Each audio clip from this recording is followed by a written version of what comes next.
It's nice if we can have miraculous deathbed conversions. I think they do happen.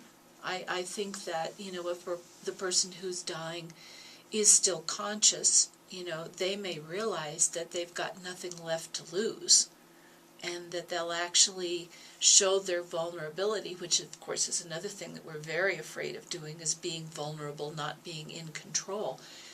I think things do happen where at the last minute people will forgive each other, but it doesn't always happen. But I think that there are still things that we can do, and one of the things that I talk to people about, because I do coaching, and I'm definitely starting to talk to people about the whole grief journey.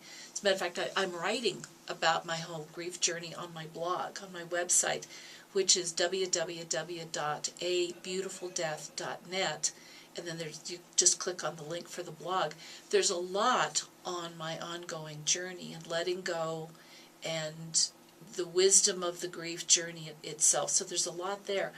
But I think one of the things that you can do if you feel like the other person has passed on and there's unfinished business is write them a letter.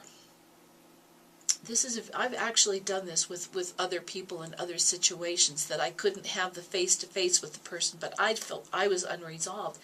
You can actually write a letter to this person and say everything you wanted to say, good, bad, and ugly. I mean, hey, you're just writing them a letter, and they're already on the other side. They're fine. Say what you want to say.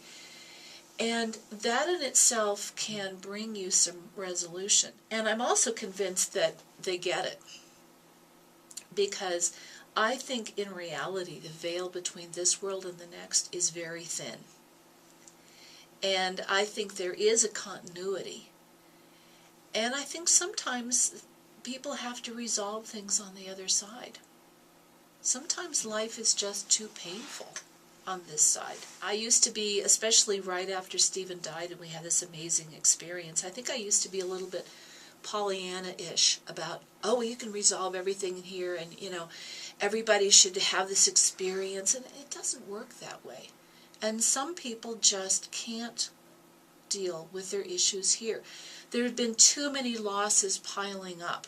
It's one of the things I tell people, deal with the small losses as they come up, so that when you hit the big ones, everything doesn't pile in on you at once, and it's simply too much to deal with.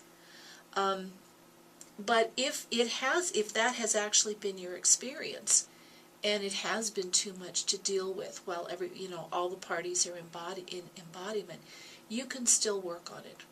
Writing a letter, allowing yourself to deeply grieve the loss, grieve the hurt, and also allow yourself to be glad that pain is gone.